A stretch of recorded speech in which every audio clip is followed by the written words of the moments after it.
It was a lazy Sunday afternoon, and the house was quieter than usual. The kind of quiet that makes you hyper-aware of every little sound, the gentle hum of the air conditioner, the faint rustle of leaves outside the window, and the rhythmic drip of the bathroom faucet I'd been meaning to fix. I'd spent most of the day in my room, catching up on a book I'd been too busy to finish. My dad was out running errands, and as far as I knew, my stepmom, Linda, was in the garden tending to her flowers, a ritual she cherished. The decision to take a shower felt like an indulgence, a chance to wash away the humidity that clung to me all day. I turned the water to just the right temperature, stepped in, and let the warm spray cascade over me. For a moment, I closed my eyes and allowed myself to relax, the steam curling around me like a comforting blanket. I couldn't have been in there for more than a few minutes when I thought I heard something. A faint sound. A knock? No, it was softer than that. I brushed it off, assuming it was just the house settling or perhaps Linda moving something around in the kitchen. But then, I heard it again, this time, the creak of the bathroom door. My heart skipped a beat, and I froze under the water, my thoughts racing. Had I locked the door? I was almost certain I had, but now, with the sound of the door slowly opening, doubt crept in. Hello? Linda's voice broke through the sound of the water. Panic flooded me, and I scrambled to grab the towel hanging just out of reach. Linda? I'm in here. I called out, my voice shaky. There was a pause, and for a moment, I thought she'd step out, realizing her mistake. But instead, she responded, her tone apologetic yet oddly steady. Oh, I'm sorry, sweetheart. I just wanted to grab the cleaning supplies. I didn't know you were in here. I heard her footsteps, hesitant but moving closer. Through the frosted glass of the shower door, I saw her figure, blurred but undeniably present. It's fine, I said quickly, wrapping the towel around myself and fumbling to turn off the water. I'll be out in just a second, but she didn't leave. Instead, she lingered. No need to rush, she said softly, almost too softly. There was an unfamiliar note in her voice, something I couldn't quite place. I opened the shower door a crack, just enough to peek out. Her eyes met mine, and there was something in her expression that made me pause. Concern? Curiosity? It wasn't the usual look of motherly exasperation I'd grown accustomed to. Are you okay? She asked, her head tilting slightly as she studied me. I nodded, though my cheeks were burning. Yeah, just. Caught off guard, she smiled then, a gentle curve of her lips that didn't quite reach her eyes. I didn't mean to startle you, she said, taking a small step back but not entirely retreating. I should have knocked. For a moment, neither of us moved. The air between us felt heavy, charged in a way I didn't fully understand. I'll let you finish up, she said finally, her voice barely above a whisper. She turned to leave, and I let out a breath I hadn't realized I'd been holding. But just as she reached the door, she paused again, glancing back over her shoulder. You're growing up so fast, she said, her tone wistful. Sometimes I forget you're not a little girl anymore. Her words hung in the air long after she'd left the bathroom. I stood there, dripping and wrapped in my towel, replaying the moment in my mind. What had just happened? The rest of the day passed in a haze. Linda's words replayed in my mind on a loop, her wistful tone stirring emotions I didn't know how to categorize. I tried to brush it off as a fleeting moment of awkwardness, something to be buried under the mundane activities of the day. But the weight of her lingering gaze stayed with me. By dinner, the house was back to its usual rhythm. Dad had returned, talking animatedly about some deal he'd closed at work. Linda seemed unruffled, sitting across from me at the table, her demeanor as calm and poised as ever. If the encounter in the bathroom had affected her, she didn't show it. Everything okay? Dad's voice broke through my thoughts. I blinked, realizing I'd been stirring my food absent-mindedly. Yeah, I said, forcing a smile. Just tired. Linda's eyes flicked to me briefly, a subtle acknowledgement that only I noticed. She's been reading all day, she said lightly, covering for me. Must have gotten lost in the story. I nodded, grateful for the cover, even if it felt like an unspoken pact between us. That night, sleep didn't come easily. The house was quiet again, but instead of being comforting, the silence felt oppressive. I tossed and turned, my thoughts tangled. Finally, unable to take the stillness, I decided to head downstairs for a glass of water. The kitchen was dimly lit, the faint glow of the under-cabinet lights casting soft shadows. I was halfway to the fridge when I noticed Linda sitting at the island, a mug of tea cradled in her hands. She looked up, surprised to see me. "Couldn't sleep either?" she asked, her voice soft. I shook my head. "No. Just needed some water." She gestured to the chair beside her. "Join me?" I hesitated but then walked over, pulling out the chair and sitting down. The tea in her mug smelled faintly of chamomile and honey. "What's keeping you up?" she asked after a moment. I shrugged, unsure how much to share. "Just a lot on my mind." She nodded, her gaze distant.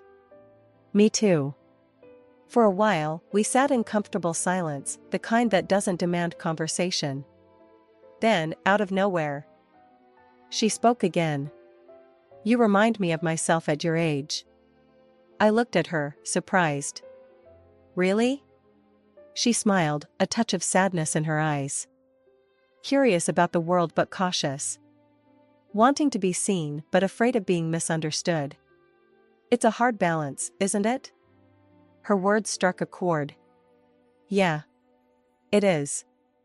She reached out then, placing her hand gently over mine. The gesture was motherly but also carried an intimacy that felt new, different. "You're stronger than you think," she said. "And more beautiful than you realize."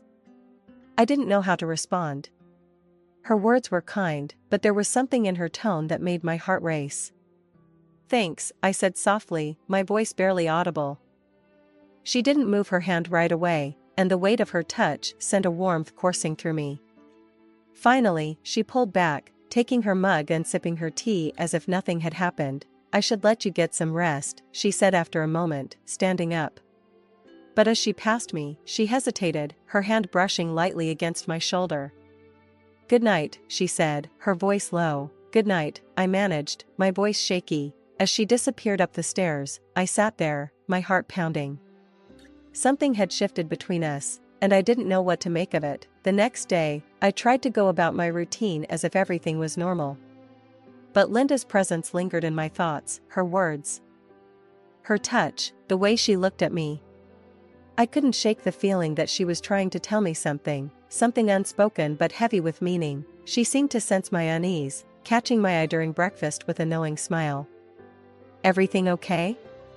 she asked, echoing Dad's question from the night before. "Yeah," I said quickly, looking away. But the truth was, I didn't know if things were okay. Something had changed, and I wasn't sure if I was ready to face it. By the afternoon, I decided I needed some air. Grabbing a book, I headed out to the backyard, hoping the fresh breeze would clear my head. I'd barely settled into a chair when Linda came outside, carrying a glass of lemonade. "Mind if I join you?" she asked. I shook my head, though my stomach tightened with nerves. She sat down beside me, her presence both comforting and unsettling. For a while, we made small talk, the conversation easy and light. But then she leaned forward, her gaze locking onto mine. "I feel like there's something we need to talk about," she said. My heart skipped a beat. "What do you mean?" She hesitated, her expression soft but serious. "Yesterday, in the bathroom. I didn't mean to make you uncomfortable." "You didn't," I said quickly, though the memory of her lingering gaze made my cheeks flush. Her lips curved into a gentle smile. "I think we both know that's not entirely true." I didn't know what to say. She was right, of course. The moment in the bathroom had been more than just awkward, it had been charged, heavy with an unspoken tension. "I just want you to know," she continued, her voice low, "that I care about you. More than you probably realize." Her words hung in the air, their weight impossible to ignore. I looked at her, searching her face for clarity, for answers. But all I saw was a mix of vulnerability and something deeper, something I wasn't ready to name.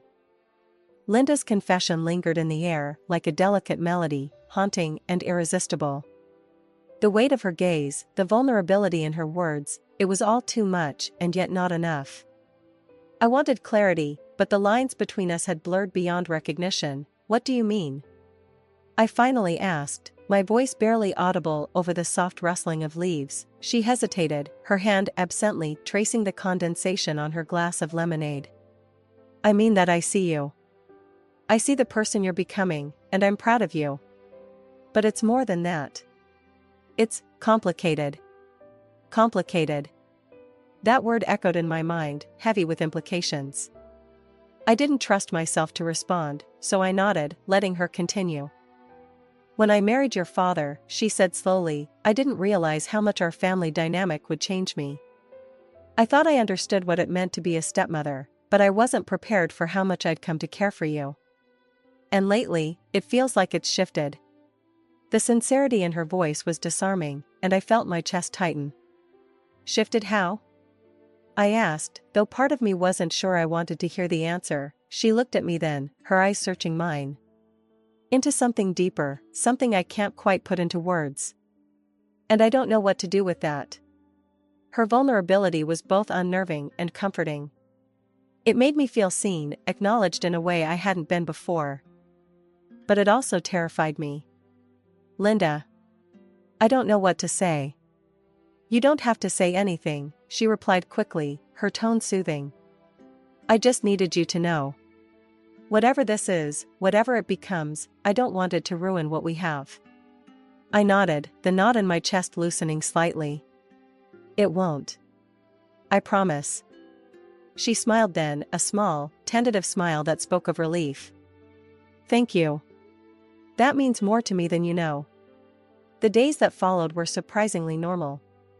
Linda and I settled back into our routines, though there was a newfound ease between us.